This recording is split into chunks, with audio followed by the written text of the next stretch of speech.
So, good morning. We will get started. There's still some people coming in, but that's fine.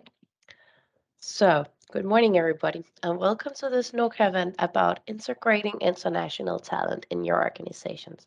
I've been looking very much forward for this event, especially because it's my first online webinar presenting NOCA. So please bear with me if I seem a little bit nervous today. As you can see under my picture, my name is Pernille Olesen, and I'm a network advisor at NOCA. And today I have my colleague Marie-Louise, who is waving, and she will co-facilitate this event with me. Just with some practical information, if you're experiencing any technical problems, you will be able to send a message in the chat. And if you experience any bigger problems, feel free to send an email to noca@noca.dk. This meeting will be recorded, but we will not record the audience, only the presentation, and we will share the slides with you afterwards. You will not be able to use your microphone during this session, so if you have any questions to Nicole, who I will give a further introduction later, you can send them in the chat, but there will be time for you to ask following up questions. Because of the lack of microphones, you can use the reaction function in Teams to interact during this session. Today we'll be using Slido for the Q&A and some couple of Slido exercises. To get you all aboard on this platform, I would like you up to take your phones or open a new browser and go to slido.com, and put in the code NOCA22. Because we have already prepared a couple of questions for you to get you started. You can also use the QR code to enter Slido.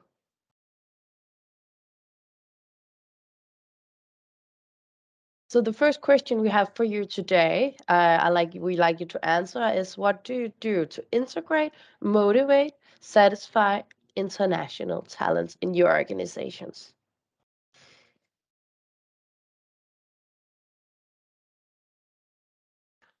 I can see you're still typing, but we have a second question for you. So you will still be able to answer the Slido. So the second question is, what are the challenges with integrating, motivating, and satisfying international talents? A lot of typing going on. I know Nicole have been very excited and is writing a lot of the things down so she can talk about it. We will finish this soon so we can get to let Nicole speak a little bit. I have a small introduction, a little bit more, but you will still be able to answer Slido. So yeah, we will continue. Thank you so much for answering the questions. As I said, you can still enter. I know that Nicole will comment on them in a moment, but remember, if you want to ask questions for Nicole, then you can go into the Q&A tab in Slido later. So, to get started, what we're here for, as many of you know, the great attrition is over us. Employees are resigning, and companies are finding it difficult to attract and retain the talent needed in their organizations. And you're probably experienced the same problem in your organization. According to research made by OECD, which is the Organization for Economic Cooperation and Development, 10% of the Danish population are born in another country, and Denmark have a migrant increase in about 8%. This means there is a great pool of migrant people with a lot of great skills. So how do we make sure to use these migrants and make them feel integrated, motivated, and so on? And how do the organizations make sure it's successfully executed? These questions leads to Nicole's research about integrating international talents. So now I have a great pleasure to present Dr. Nicole Franziska Richter, who will have us dig a little bit deeper into the HR practices about investing in employees, proving engaging work, voice, and organizational support. Nicole is an associate professor of international business at the University of Southern Denmark and received a PhD on internationalization and firm performance from University of Hamburg in 2009, and her study focused on strategic and international management with a special emphasis on cross-cultural aspects. So now, please help me welcome Nicole Richter. Thank you very much, Pernilla. I understand this is a sign for me to catch up. Welcome. Good morning, everybody. Good to see some of you at least here on my third screen. It's a great pleasure being invited. And I will today talk about integrating international talents, which has been part of my research for a few years. And we could ask, why do we do this session? Why bother? And Pernilla has already very nicely introduced this. We can see that there is a labor shortage in several industries, in several areas for high-skilled migrants, where we need to think about what can we do to really attract those people to our organization, to make them satisfied, to stay, to be motivated, and kind of contribute to the organizational goals. That is the idea of the project. And from your Q&A, I could already see that you have discovered several challenges that are very kind of typical in a migrant setting, the cultural differences that are kind of difficult to bridge, helping them face or kind of assisting them in the challenges that they face, the relocation process, family support, language difficulties, a lack of network. And a lack of network is relevant in a sense that people need to get integrated into the society as well to feel comfortable, to feel kind of embedded, and to feel kind of attached to the country and organization for a longer term period.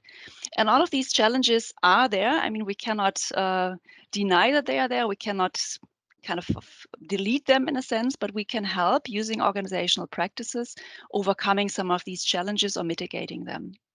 And that's the idea of organizational practices for international migrant talents. And I will try to share my screen now. Yeah, wonderful. I can see you and I can see the screen. I hope that is the case for everybody. I see Marie is saying thumbs up. Fantastic. Pernilla has already introduced me. So we are doing research for a couple of years on international workforces on different topics, and the integration of international talents is one part of it. We have published a few articles on this, some of them in HR practitioner-oriented journals such as HR Chefin. We are just in the process of preparing another article to be published in this outlet, which will summarize the findings that I will also present today. Maybe this is of interest for you to watch out. Let me give you an overview of what we have done in the past. We have been studying the integration of migrants, I would say, for now 4 or 5 years. And we have basically 3 aspects that we are concentrating on. We are looking at individual factors of migrants, international talents, and their integration process into countries. We are looking at organizational practices and how these influence integration outcomes. And we look at institutional context factors, so everything that is related to the national government labor regulation part. And we have done a couple of studies, and I would like to pick out 2. We have done a 12-country study on highly qualified migrants, that is everybody who has a bachelor degree. And this study focused more on individual factors, institutional factors, but also organizational aspects. And as said, we have collected data in 12 countries, which is nice because it gives us kind of a good base to compare findings that we have generated for Denmark that I will present today to figure out, yeah, how reliable are these findings? Are these things that we also see in other countries? How are these different? How are these similar? Now, I already started talking about that. We have done a 2-country study, which has a specific focus on this middle area here, organizational practices and the value of organizational practices to influence migrant outcomes. The big part or the bigger sample has been collected in Germany. We have finalized the data collection 1.5 years ago over there.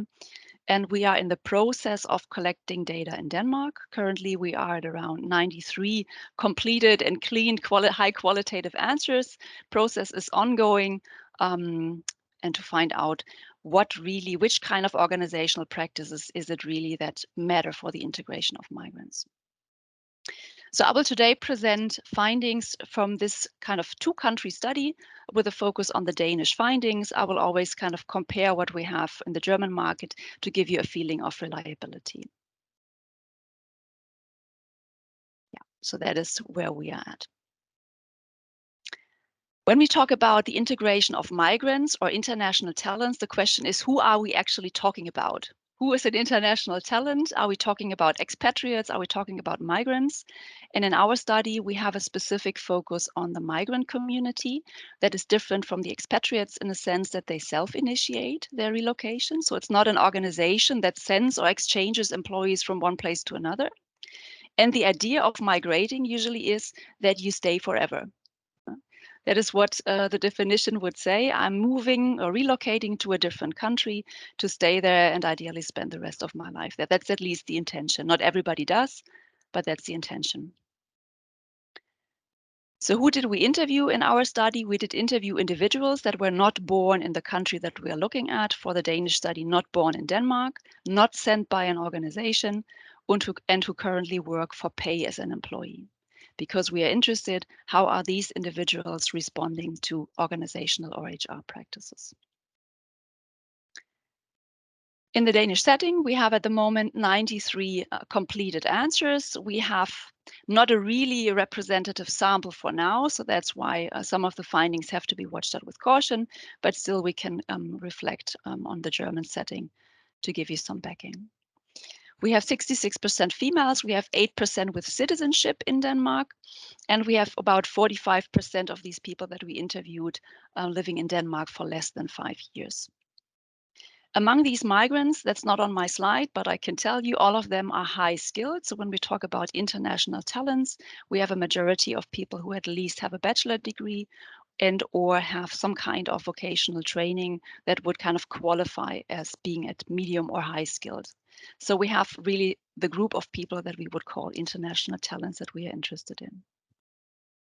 We have a diversity of home countries in the data set. So we have everything included from African countries, Middle East countries. And I've just listed here the major 3 home countries that are in the Danish sample. That's Bulgaria with 14%, German migrants, and people from Romania coming in who are kind of representing this data set. How did we approach these people? Basically, personal networks, alumni networks, organizational contacts that we tapped into, international clubs to kind of reach out to these people and get their answers. For the German setting, just as a note, we have a bit a different setup. It is not only high-skilled people, it's a mixture of high-skilled and lower-skilled people. And I would say what is striking in terms of the difference between the two is that we can see that in Denmark, we have more migrants who have a shorter time span in the country as compared to the German setting, where we have a long history of very long-term migrants living in the country. That's a little bit a difference between the two settings. Yeah, we have already used the word integration a few times already, and I've called it here, how about their work-related integration key performance indicators? But what actually do we mean when we talk about integration? In the political discussion, integration is a very specific term. In the work setting, what is typically looked at is aspects such as work adjustment. Are these people adjusted to the responsibilities in the job in Denmark? Do they kind of live up to the performance standards and expectation that are in the country? That is what we would call work adjustment as one KPI. Then we have things that revolve around well-being and satisfaction. So are these migrants satisfied in their current job? Do they show commitment to the company? That is, do they feel that the company's problems are their own? Do the organizations have a great deal of personal meaning to them? And all of these satisfaction, well-being indicators, we know that from research, have an influence on the performance of these migrants and on staying in the country. Where are we in terms of the KPIs? We can see here some kind of percentages that are integrated. We have 60% of the individuals that we interviewed who feel adjusted, which is very typical if we compare that to other nations. But we also see that when we look at satisfaction and effective commitment, at least for the sample that we interviewed, we have lower rates of satisfaction and commitment, especially as compared to the German setting. We have 64% of migrants saying they are satisfied with their current job. We can say that's okay. Yeah, our expectations are not that high, but it's a little bit below average. And especially when we look at effective commitment, so really being committed to the organization that you work for, we have a 30% share of people who agree to this question, which is quite low. I've seen in the Slido earlier that some of you said we are at the moment very successful with integrating our migrants. Fantastic. Then maybe that is not the share that you have. But for the sample we see here, we would not be fully satisfied with this overall level that is achieved. So the key question is, how can we improve these KPIs? How can we create a workforce of international migrants, of international talents that is adjusted to our organization, that is satisfied in the organization, and that will then ultimately perform perform in their jobs and contribute to the organizational goals. And for that purpose, Nicole, there's just a short question regarding the 93 people. What kind of companies they work for? Are they in the private or the public sector, or global or C25 companies? We have a mixture of different industries. Just let me go back one slide because I have it here in my notes. We have a bit of a bias in public administration, that was 26%. We have 22% in IT, communication and sales and other business services, and 11% in trade and transport. And then we have a few employees in different industries such as pharmaceuticals, medical sector. So it's a diversity of industries represented. In terms of firm sizes, we have about half-half. 55% are from medium-sized and large firms. That means 50 employees plus, and 45% are rather in small and medium-sized companies. So the question is, how do we improve these KPIs? How do we make these people perform? How do we make these people satisfied to stay? And we have in the Slido seen earlier that you are already using a couple of organizational practices. You think about language, mentoring programs, I've seen training programs, cultural training, involvement in events, involvement in the environment. And that is very typical when we ask companies, what are they actually doing and what are our researchers focusing on? What we tried in our study is we tried to create a list of all potential organizational practices that have been collected in the past that we could classify into different categories. And then the idea was that we would like to test and find out which of these organizational practices actually work and kind of have this positive influence that we are looking for. And what you see on the slide right now is the list of practices that we have collected. So you see a couple of practices here which look at investing in employees. That is starting from recruitment and selection procedures that favor cultural diversity. That is anything that relates to integration programs, integrating people with newcomer onboarding. I have seen in the slide that some of you indicated just our normal onboarding process. Could also be something that would work. Training and development for these people, that could be language courses, cross-cultural training, training that relates to specific needs because they might lack a certain certificate in the home country that needs to be filled up. When we have mentoring and career support, I have seen that some of you mentioned we team them up with a buddy. In the internal organization, we have a mentor that guides them. And all of this, of course, is meant to ease or mitigate these challenges that you've also all noted in the Slido. Then we have a category that I would say is a bit a standard category in the HR portfolio, that we have jobs that kind of provide challenge, are interesting, give autonomy to the employee, that employees receive information and feedback. And then we have something that has a specific relevance in the migration context, that is skill utilization, so that people are able to make use of their skills and abilities. Some of the problems that we see with international migrants is for specific jobs that qualification is an issue, that certain certificates are maybe not accepted in the new home country. And that gives a problem in terms of making or enabling them using their skills to the full potential.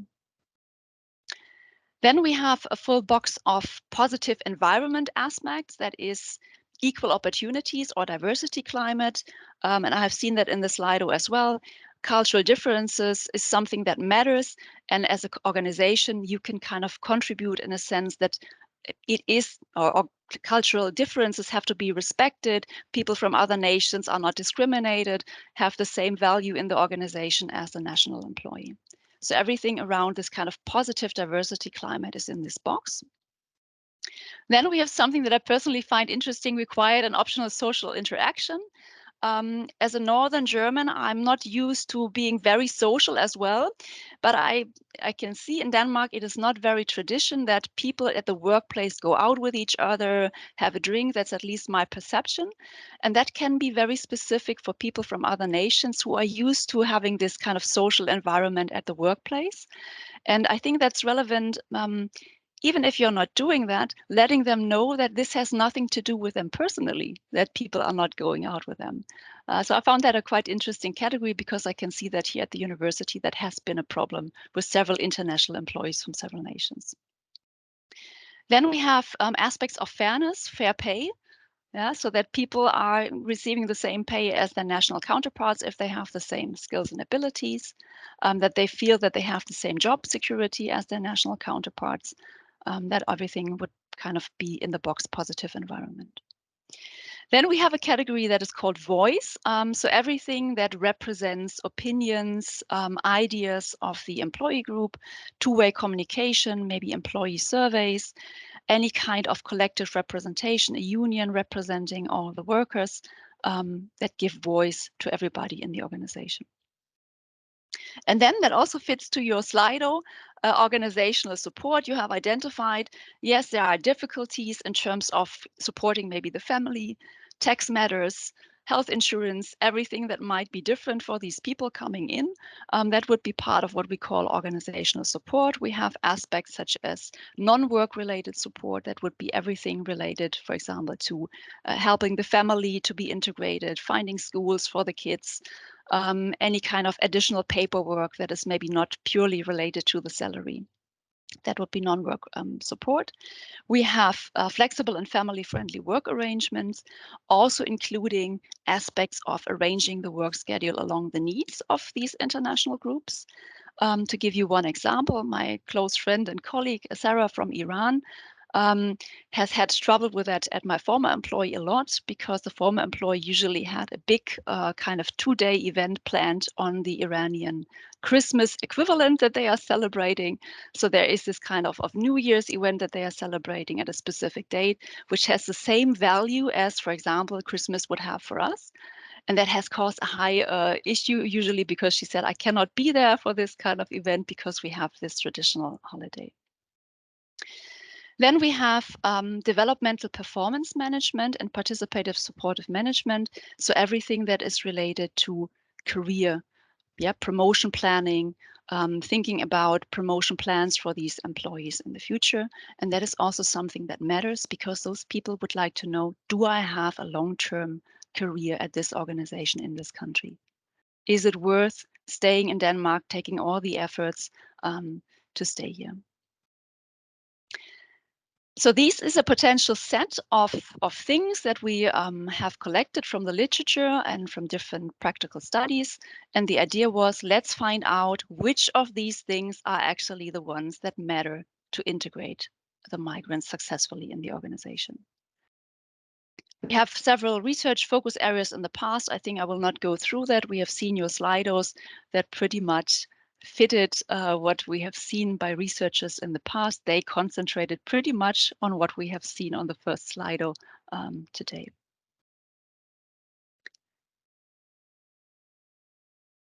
So how did we approach this thing? We did a survey, I told you at the beginning, and the idea was we create questions on each of these categories, and we simply asked the international workforces, the international migrants, how do they perceive these practices in their organization?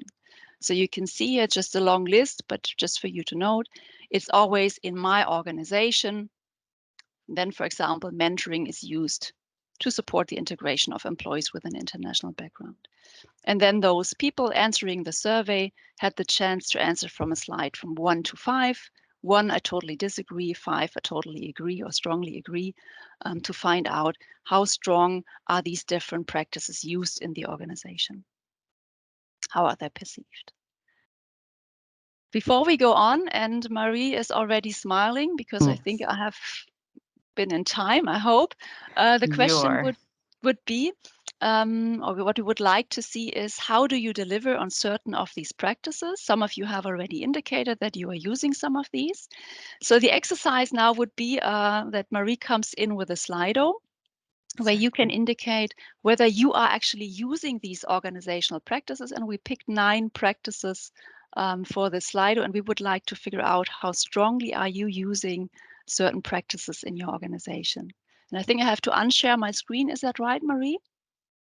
I think I overruled you. Okay, that's then fine. If somebody who can't see my slides, you can just write in the chat. But I'm showing Slido right now. And the first one is that the question is, in our organization, all new employees with an international background receive specific training. And as Nicole said, it's between 1 to 5.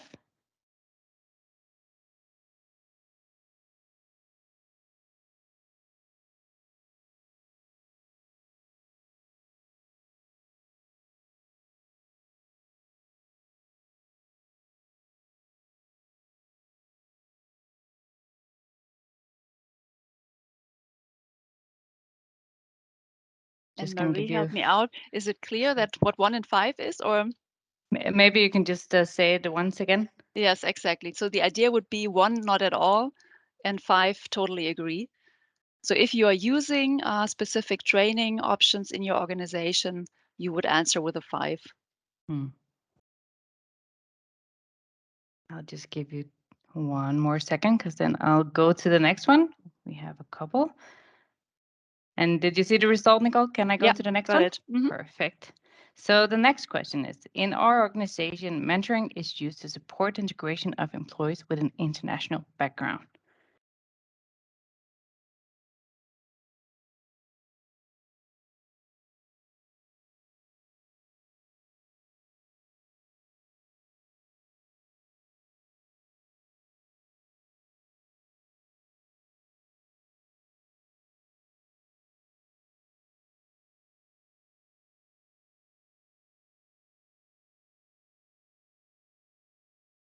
I can give you 5 more seconds to enter this one, and I'll move on to the next one.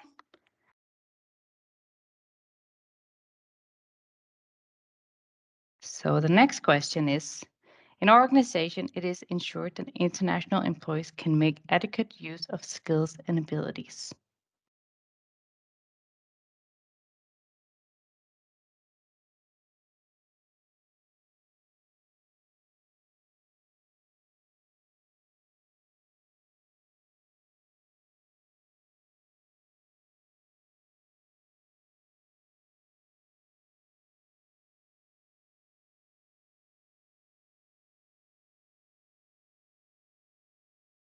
Give you 5 more seconds, and I'll move on.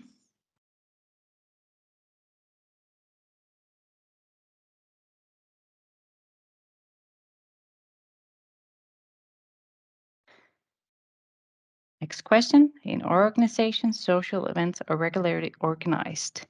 That could, for example, be staff execution or parties to improve social interaction between all employees.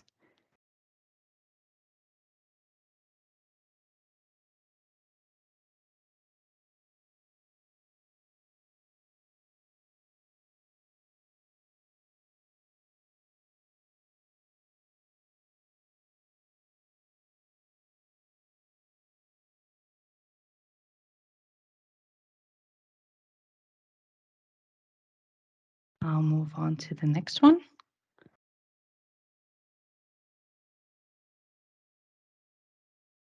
In our organization, job security is almost guaranteed to all employees, regardless of their internet or their nationality.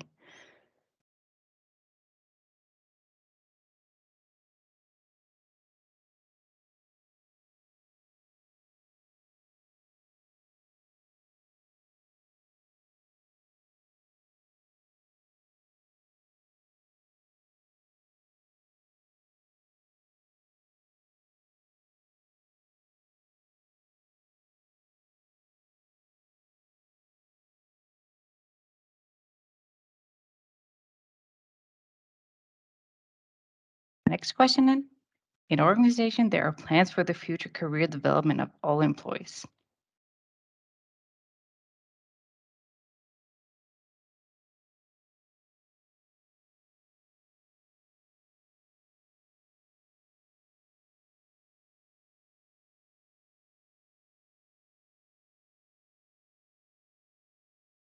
Five more seconds.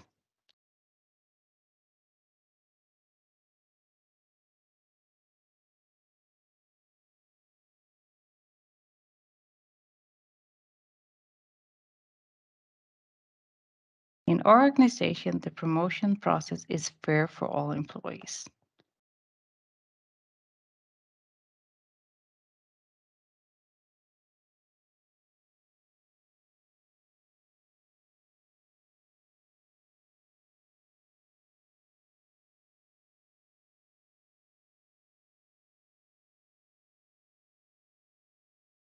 I can see that you're also nodding, Nicole. So I'm also going to go to the next one. The second last one. So this question is, in our organization, the work schedule is adapted to the needs of workers of different nationalities. For example, consideration of religious holidays.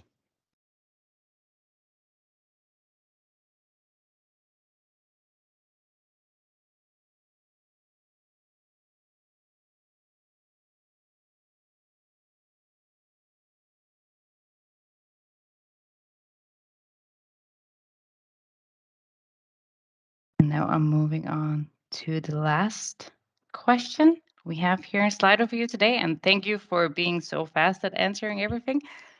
The last question is, in our organization, non-work support is offered. For example, assistance with legal matters, paperwork, or family support.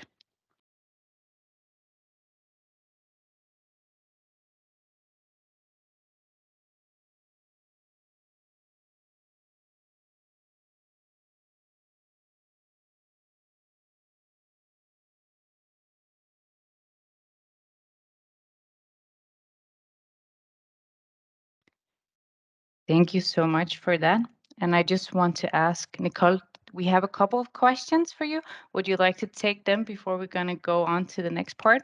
Or would you like to comment on this first? I'm open. I mean, yeah. Let's see. Maybe let's go for the questions first, because that kind of is nice to be combined with the next slides that I have. Exactly. So I'm just going to give you, there's two questions, and I know we're going to dive deeper into the Danish sample and some action points and the recommendations. So maybe you don't have a lot of questions right now. You can also save them for the end. But I'm just going to give you 30 seconds if you have a question you would like to punch in now. So I'm just going to give you 30 seconds of quietness, and then Nicole, you can read what the two questions are right now. Okay. So we'll start in 30 seconds. Yes. So we have these two questions, and I know there's also a question in the chat I'll also take. But the first one is where to begin? How do you include international talent in your organization without excluding existing mature employees who don't speak English? Yeah. So I think the first question is revolving around this question of a company language, having English as a company language, and then kind of enforcing that to everybody in the lunchroom, for example, that goes beyond the typical work procedure. Yeah, you might have these negative effects. That's true. So you have to make a decision. What is more relevant for you? Is it relevant to integrate the international talents? I think most of it revolves around creating a kind of climate of respect, kind of creating this idea of compromising things between these two clashes. Maybe older people or mature employees who are not so fluent in English, who do not feel so comfortable in English. I think if there is a kind of a specific training or letting the supervisors kind of educate people, that is also not a problem if someone doesn't speak English so well, or if it's a mixture of Danish and English. I think some of these people might rather feel this tension that they feel they could embarrass themselves by using English, although we can see in Denmark, actually, everybody is very fluent in English comparatively. So I think it is not a real problem. It's maybe something where people do not feel comfortable with at the workplace because they might feel that this is something unusual. So it's hard to give a clear recommendation except for creating this kind of climate, this atmosphere where nobody feels that he or she should be ashamed of not speaking the language perfectly, and using a mixture is maybe fine at the workplace or in the lunchroom. But if you want to include an international talent, there is a very low probability that these people will come with Danish language skills at the beginning. So, thank you so much. Yeah. And the next question is if you have any data on the potential difference between joining a company from external and moving employees globally within a company. With this data set, we do not have this, but we are planning to get the data, and you can actually help us. I have at the end of my slideshow kind of the motivation for you to come in. So if you have a specific interest for your own organization, we are super willing to create a survey to do the study with you together. And all of that comes for free. So we have a research interest, you have a company interest, and we are very fine in, for this specific context that you're looking at, generating the findings for you. Thank you. And yes, we will send it out also with the follow-up email. So if you're interested in this, we will send some information out afterwards. And the next question is, what are the top factors that make integration internationals more difficult in a country/an organization? I think what we have seen, especially in the other countries, is that the difficulty of these things is that some of these things matter more or less depending on the migrant group that we're talking about. I will comment a little bit on this in the second part. But what we have seen in Germany, for example, that some of these things work for short-term migrants from very distant locations because they're in need of certain things, for example, training and so forth. Whereas a long-term migrant in the country who already feels like more or less a native will kind of respond to very different practice in the organization. I think that is a core difficulty when we talk about these recommendations to give you to do this and that, but we can condense it to a few practices where we find these work for everybody. And I will give these recommendations later, where you do not really make a mistake, I would say, of using these practices in the organization. Thank you so much. And the next question is going back a little bit to what you said about the Danish culture. So the question is, in our close Danish culture, where it's not common to interact a lot outside work, what are some types of engagements that are actually work for international talent? Yeah, I mean, this kind of social events, fostering or kind of incentivizing any kind of social interaction between national employees and international employees is really a core thing. And there's also the comment, I think, in the next question that is pretty much the same. This idea of international sticking together. I mean, that's not something I can see it with myself. Being a migrant in Denmark, I was also out yesterday with a group of people, and none of these persons was a Danish local. And that has nothing to do that we don't want to integrate with Danish locals.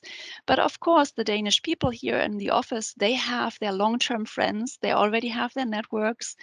Time is limited, so they don't have this huge interest of meeting every Wednesday with Nicole, who is new in the country, with whom you might then need to speak English on a Wednesday evening. So it's actually not so easy. And I think if the organization really tries to facilitate this with some social interaction, and forcing or offering events that could kind of create this idea of getting into touch, sport events, virtual events, cocktail evenings, all of these kind of things that are just creating a nice loose atmosphere, that will help a lot in this kind of integration process for both sides. Thank you so much. And we have a last overall question in the chat, and that's more about these peer-reviewed articles you've been published. If it's possible to share the links with the participant today? Of course, yeah. Then we will send it out afterwards. I can also share the full papers, because sometimes you have to pay for access for these things. So thank you so much. And there's also a question, what is regular when talking social events? Yeah, in terms of, you mean the intervals of organizing these things? I mean, that can start with, for example, we here have an initiative that is called a Friday evening or Friday afternoon beer. Could also be a Friday afternoon cola. It doesn't have to be alcohol. So having these smaller, more regular events, for example, every week, then maybe initiating some bigger events once a month, once every quarter, everything that initiates the process. And it also depends on how often you onboard new people into the organization, so that you start early on integrating them within the national or local workforce. I think that is also something that influences the time intervals that you need. Thank you so much. And I think we're just going to move on to the presentation, and then we'll take the rest of the questions at the end. So if you have any other questions, put them in Slido and we will take them at the end.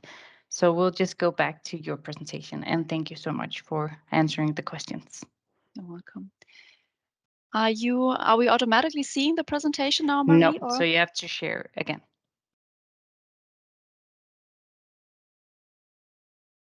So I think it's visible now, yes. Is it? Yes. Super. Yeah, we stopped with the Slido, and what we have collected in our study for the 93 companies, we try to figure out where are companies good at, where are companies scoring medium at, and where are companies performing weak at. So which kind of these practices are used to a larger extent, smaller extent, and weak extent. And we will pick out some of these numbers from your Slido in comparison to what we found for these 93 companies. When we look at our sample organizations, we see that they are good at a couple of practices. For example, job security is an aspect that they are scoring good at. So obviously there was no differentiation between the locals and the international migrants. They also perform good at fair pay, the performance of supervisors who are being thoughtful. They are allowing a lot of job decisions. They are giving feedback. Employee off-work situations are fine. All of this work-life balance, I mean, is a strong asset in Denmark anyways. So that is definitely something that the migrants value. Also a diversity-friendly work environment. So being friendly, being open is not something that was an issue here in the companies. We have one aspect that would fall into this category, that is job security, and there it fits pretty much with what I've seen in the Slido. 60% of the people who are here in the meeting answered, I totally agree, or I agree to having job security for everybody, and that would make you fall into this category of yes, you are implementing this practice. Then we have kind of a medium category, and we call it the middle segment, where we have about 50 to 60% agreement. And we can see one of the aspects here that is called adequate skill use. That is kind of scoring medium in our firms. When we compare this to the Slido, you actually indicated that you perform quite good on that. 65% of you said yes.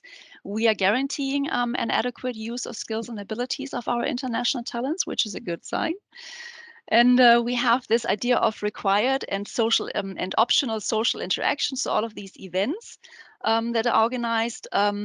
Middle segment in this group here that we have seen, you would rather be among the weaker organizations in comparison. 45% of you have indicated that you are using this, which is not so much, I would say.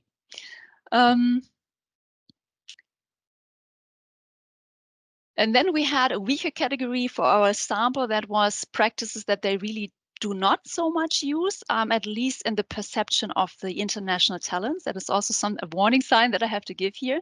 Sometimes the self-perception of the organization is different from the perception of the international talents. So what we see on the slides here is always the perception of the international talents, whether what you have answered in your slide is, of course, your own perception, what you are doing. So we can see here for the Danish organization some weaknesses, and one of the weaknesses revolves around a fair promotion process and plans for the future career development. And this is very relevant if you are in a migrant context, because you are thinking of, I'm relocating my whole life to a different country.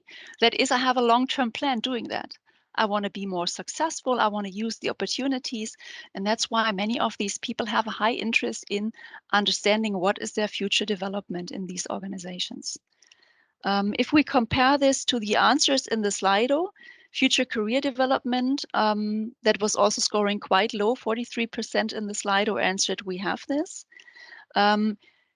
We have here fair promotion process as a weakness. From your answers, I see that is not an issue in your organization. You say we have a fair promotion process. 73% say yes, that is the case. I think if we look at fair promotion process, it would be interesting to have this difference between self-perception and organizational perception, because I see that there's very often a huge difference between what the organization thinks that they are offering and what the international talents perceive as a fair process. Then we have weaknesses when it comes to non-work related support, paperwork, family support, everything that revolves around the life. And maybe to give you a personal example, 4 years ago, I have been to Palma de Mallorca and I broke my leg playing paddle tennis. And I am now in this new kind of everybody is health insured in Denmark with a community card system. So I didn't have an extra insurance when traveling there. And I had quite high cost in Spain for this kind of broken leg that I had in Palma de Mallorca. There was a transport involved. There was a small hospital event involved. And I was quite surprised about the amount of money that I got back and that I got not back for this event in Spain. And that is simply something that I didn't know about. Yeah?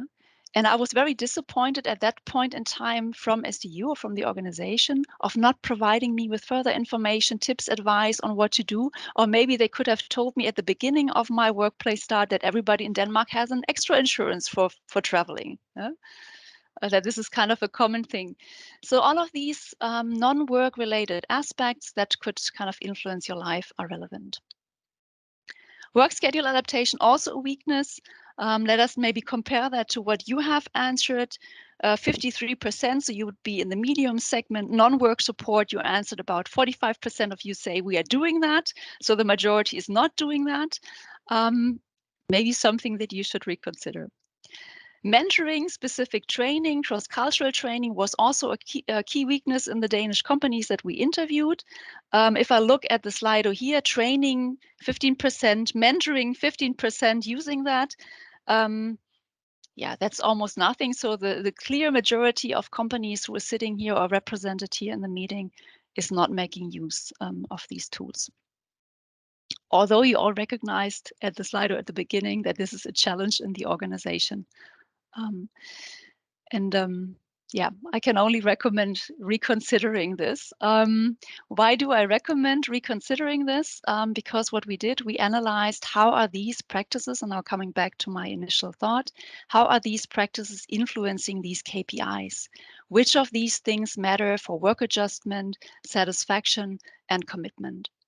And we used a model that is very similar. You might remember this from studying earlier, a regression analysis, where you figure out how strong is the influence of these organizational practices on a certain outcome. And we can statistically measure this using the quantitative data that we have collected. We have here the overall boxes of these different groups of practices, and you can see different practices have a different relevance for these outcomes. But overall, if we have a holistic perspective, we can see, yes, all of these integration-related organizational practice have an influence. Let me go into the details because I think that will help you more. And I have it here on the slide. So what you find is kind of an overview of which of these practices from the whole set of things that we had matter most to these KPIs. And you can see on the right-hand side is really the one that matters most. That is what we call engaging work. So the typical standard procedures of jobs, positions that provide challenge, that are interesting, are kind of a standard tool, I would say, in any HR job description. And then we have a second core thing, jobs where employees can make use of their skills and abilities. That is a top driver when we talk about work adjustment, commitment, and satisfaction. And sometimes maybe we do not realize that they are not using their full skills and abilities in their jobs because we do maybe not realize that their certificates that they are bringing, the education that they have is above and beyond what they would indicate to us in a Danish setting. So that is really the top driver when we talk about satisfaction and commitment in the workplace. And I have made a small note here, and in brackets you can see this LT, which means long term. We can see that especially among those migrants who have a longer history in the country, that this matters because obviously at some point they are kind of stuck in their process of getting ahead and advance in their jobs. Then we have a positive environment as a second top thing that matters. Job security is something that matters. So obviously, this is kind of a feeling that they need that my job is secure, and that is kind of very natural. They have relocated the whole family to a different place. If the job is insecure, that is causing a much bigger problem as compared to a local who has a network, who is maybe in the social safety net, than the international migrant facing that. And maybe you cannot guarantee it, but I see from the Slido, job security, 60% of you say yes, that's no problem. So that's already a good sign. But at least make them understand, how is the job security in the Danish setting? Are we secure? Are we less secure, more secure than others? So create the sense of job security. That is very relevant. And then we have, and I found that very interesting, as one of the top drivers, a required and optional social interaction. So really creating the social interaction between the workforce, between the employees, between nationals, between international nationals. That is a top driver of a commitment, satisfaction in the organization among the international groups. And considering your Slido answers, that would be kind of a sign. Yes, think about what can you do to really improve on this aspect. I think it's quite easy, actually. It's a very positive thing to organize this, doesn't cost much money, and it will have a huge influence on satisfaction and commitment of these people. Then we have the category of organizational support, and there we have two things that matter. Future career planning and fair promotion process as a top driver of commitment and satisfaction. And we can see that that's in the bracket short term, especially for the ones who have a shorter period in the country. This matters. And that might be because you have just relocated. You want to figure out, will I stay? Will I go? Now, these are very flexible people. Yeah? And if I want to stay, do I have a career plan that is kind of outlaid for me? And that is also something for future career development, where I can see from the Slido, you might think about this a little bit more, because you have a specific group of people for whom this matters much more maybe than for the local, who anyways knows this is the system in Denmark and I will advance anyways. And I have the two kind of flags here, because this is not only true for the Danish small sample that we have collected, but we can see more or less exactly the same drivers in the German setting, where we have interviewed a representative set of migrants. So that is really something I feel confident with, telling you these things matter. Please do, if you're interested in integrating your migrant talents. We have a few specifics for Denmark that we have not seen so much in the German sample. That is training and mentoring has been a core driver here. So that was something that the international migrants in Denmark said, yes, that matters. I mean, that is something that kind of influences the satisfaction and commitment of these people. And we have also seen something that my PhD has analyzed for the data set, a co-worker support. That matters as well. So that's maybe not so much an organizational practice, but this kind of your colleague helping you out if you have a question. You are signing a rental lease contract and you can go to the office next door and just ask your Danish colleague to reread the Danish contract. Something like this co-worker support that is there in the organization matters as well in the Danish setting. So maybe you have identified these things on the slides were exactly the things that we were having in the Slido. So when Marie was presenting the Slido questions, each of these things that we asked you about was one practice that matters. So these are the things that matter to successfully integrating your international talents in the organization. And the recommendation would be concentrate on these, focus on these, think about improving on these practices if you feel an interest in integrating your international talents more in the organization.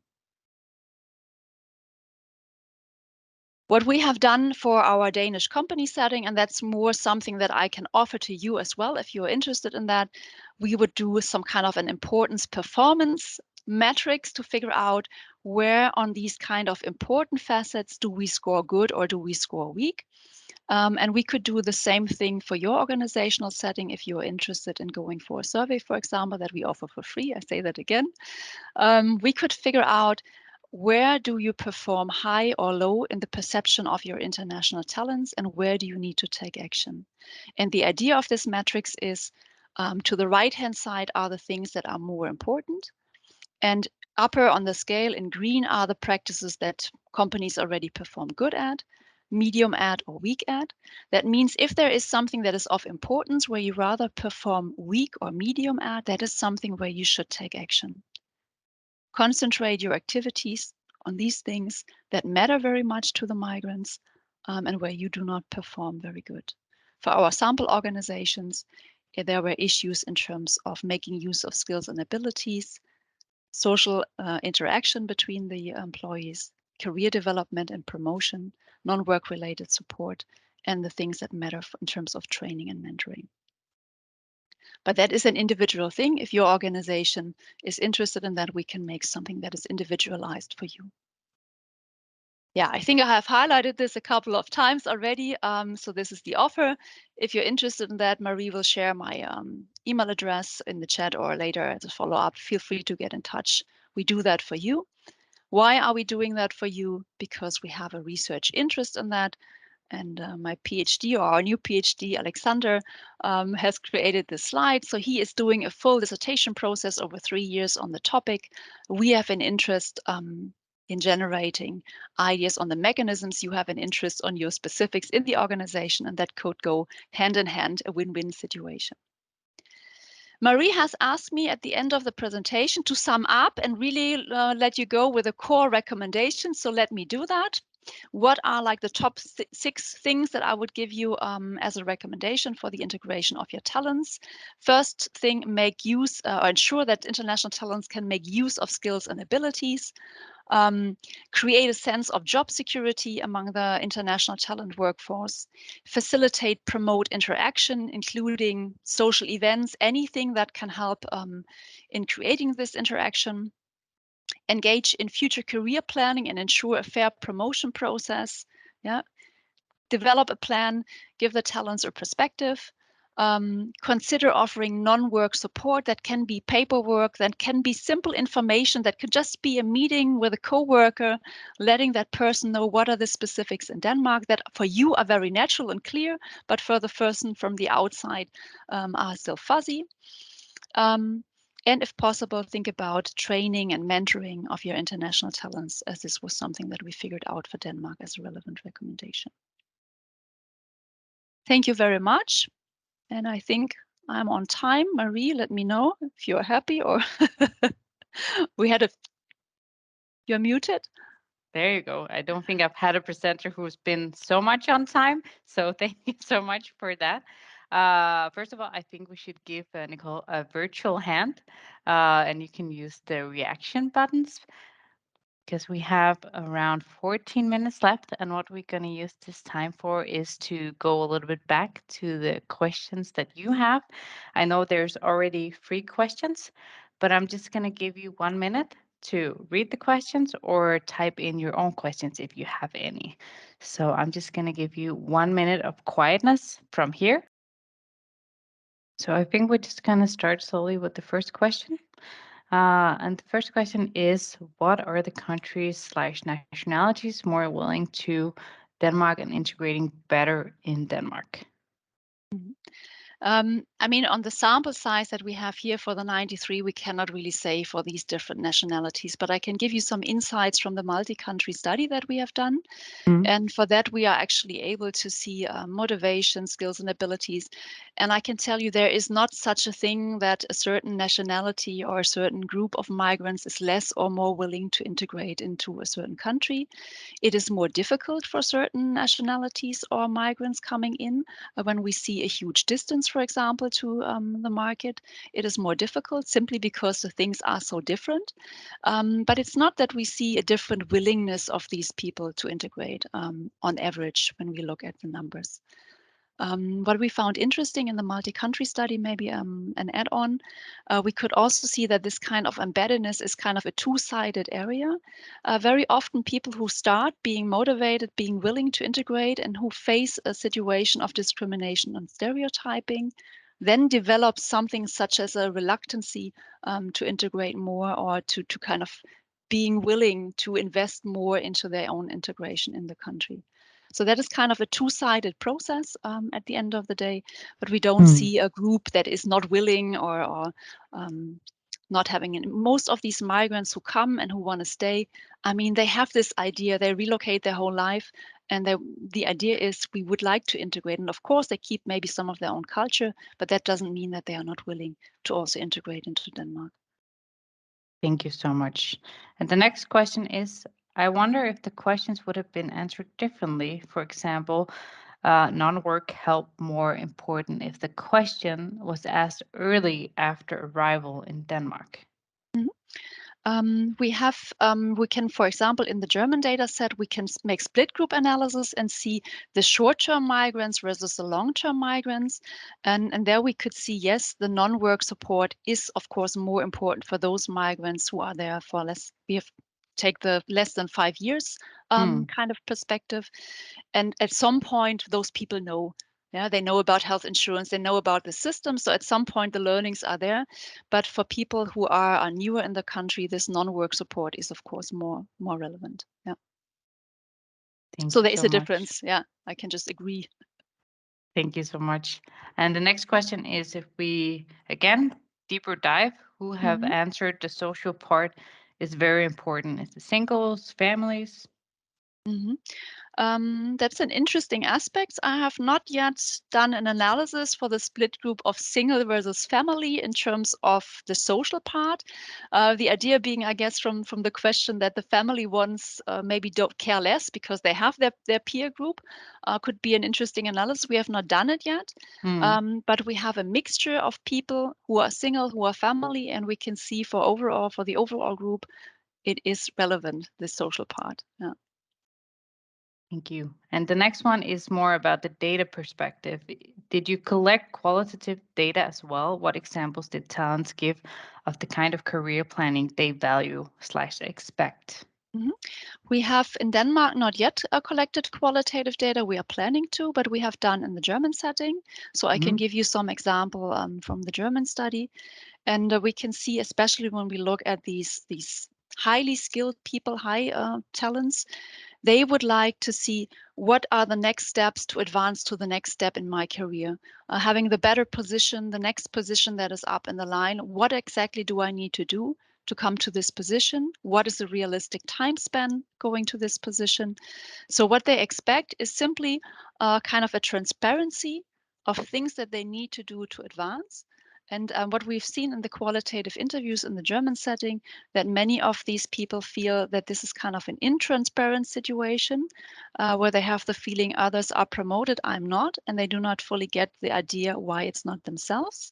So I think a lot of this has to do with being transparent, sitting together, making clear that these are the criteria that you are using for the future career planning, and just making this clear.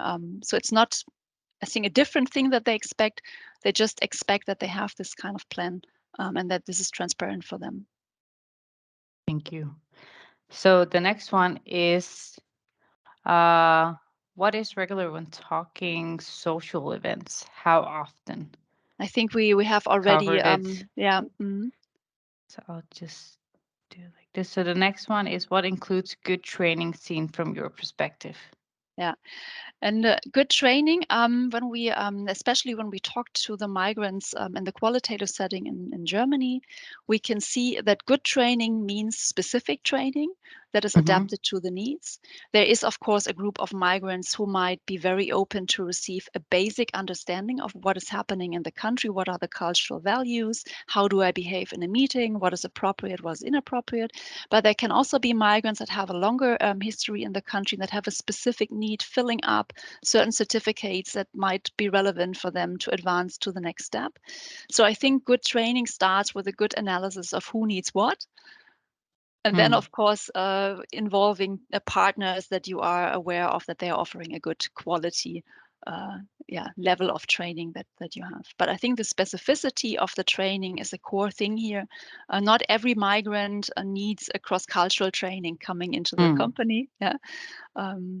Whereas certain migrants might have different needs. So it's relevant that you really figure out what are the specific needs and how can we kind of satisfy them.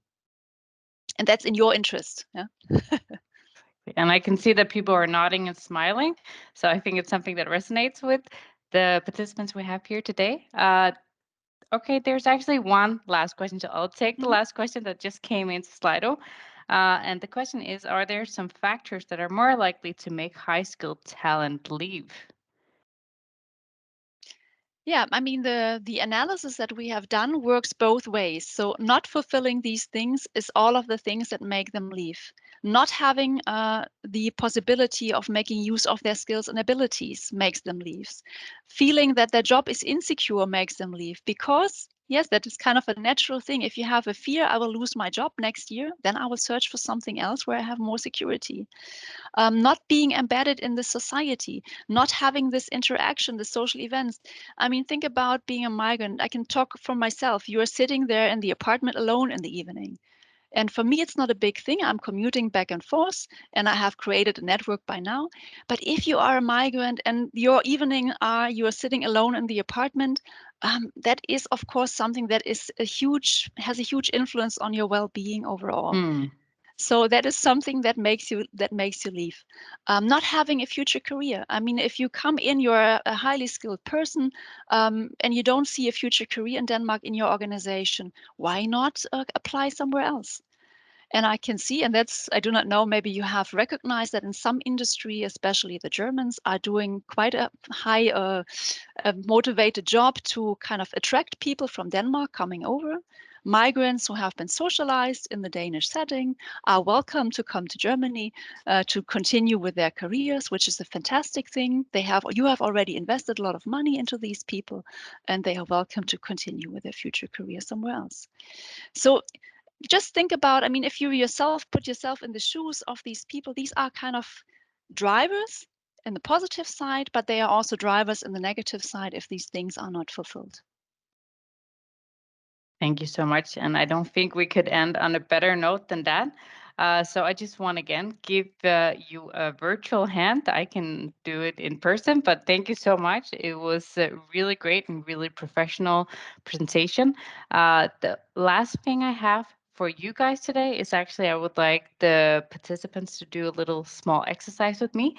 And because now we got all of this great knowledge and we heard a lot from Nicole regarding her research, I would like you to use just 1 minute to write down what are your takeaways. Is it an action? Is it a reflection? Or is it something completely different? And if you would like, I would like you to share in the chat so the other people can also see. But I'll just give you 1 minute of silence here to just reflect. What do you take away from this session today?